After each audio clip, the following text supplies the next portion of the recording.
ദൈവം മനുഷ്യർക്ക് മാത്രം നൽകിയിട്ടുള്ള ഒരു കഴിവാണ് ചിരിക്കാനുള്ള കഴിവ്.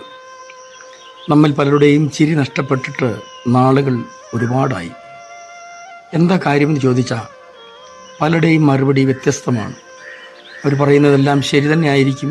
എങ്കിൽ പോലും പലപ്പോഴും നമ്മിൽ പലരും വ്യാകുലപ്പെടുന്നത് എന്തെങ്കിലും ഭൗതിക കാര്യങ്ങൾക്ക് വേണ്ടിയിട്ടായിരിക്കുമല്ലോ എന്ന് ഞാൻ വിചാരിക്കുന്നു. ആത്മീയമായിട്ട് എനിക്ക് അപ്പോസ്തലനായ പത്രോസിനെ പോലെ ആകണമെന്ന് വിചാരിക്കുന്ന ഏതെങ്കിലും പാസ്റ്റർമാർ ലോകത്തിലുണ്ടോ എന്ന് ചോദിച്ചാൽ എനിക്ക് സംശയമാണ്. അങ്ങനെ ഉള്ള വിശ്വാസികളുണ്ടോ എന്ന് ചോദിച്ചാലും എനിക്ക് സംശയമാണ്. അപ്പോൾ നമ്മുടെ ചിന്തകൾ മുഴുവനും മിക്കവാറും ഭൗതികതയെക്കുറിച്ചായിരിക്കും എന്നുള്ളതിന് തർക്കമൊന്നുമില്ല.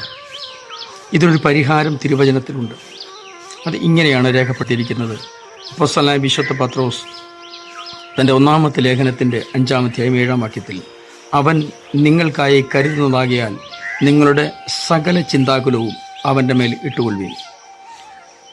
സകലതും എന്ന് പറയുമ്പോൾ ഒരു മനുഷ്യൻ്റെ ജീവിതത്തിൽ എന്തൊക്കെ ആകുലതകൾ അവരെ വേട്ടയാടാനും വേദനിപ്പിക്കാനും സാധ്യതയുണ്ടോ, ആ സകല ആകുലതകൾക്കും ദൈവത്തിൻ്റെ പക്കൽ മറുപടി ഉണ്ട് എന്നതിന് യാതൊരു തർക്കവുമില്ല എന്നാണ് അപ്പോസ്തലൻ പറയുന്നത്. തൻ്റെ ജീവിതത്തിലെ അനുഭവം കൂടിയാണ് താൻ പറയുന്നത്. നമുക്കറിയാം, ഒരിക്കൽ ഗന്നസരെ തടാകത്തിൽ മീൻ പിടിക്കാൻ പോയി. രാത്രി മുഴുവൻ അധ്വാനിച്ചു, ഒന്നും കിട്ടിയില്ല എന്നാണ് നമ്മൾ വായിക്കുന്നത്.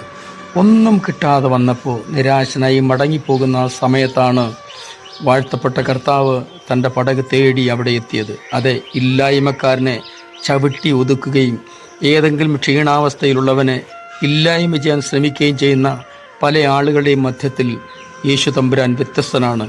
ഇല്ലായ്മക്കാരനെ തേടിയെത്തി അവൻ്റെ പടകിൽ കയറി അവന് വേണ്ട എല്ലാം നൽകി. അതായത് വല കീറാറാകുവോളും, തലേ ദിവസം രാത്രി മുഴുവനും അധ്വാനിച്ചിട്ടും ഒന്നും കിട്ടാത്ത സ്ഥാനത്ത് വല കീറാറാകുവോളും നൽകി അവനെ സഹായിച്ച കർത്താവ്. ആ ഒരു അനുഭവം തനിക്കുണ്ട്. ആ ഒരു അനുഭവം ഉള്ളതുകൊണ്ടാണ് താൻ പറയുന്നത് അവൻ കരുതുന്ന ദൈവമാണ്.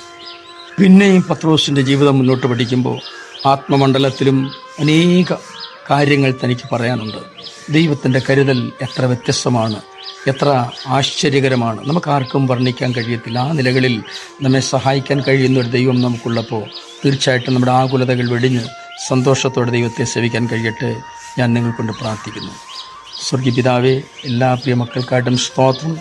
അടിയങ്ങളെല്ലാവരെയും അവിടുത്തെ കരങ്ങളിലേക്ക് ഏൽപ്പിക്കും. ഞങ്ങളുടെ സകല ചിന്തകളും അങ്ങയിൽ അർപ്പിച്ച് പ്രത്യാശയോടെ ജീവിക്കാൻ സഹായിക്കണമേ. യേശു ക്രിസ്തുവിൻ്റെ പുണ്യനാമത്തിൽ തന്നെ ആമേൻ.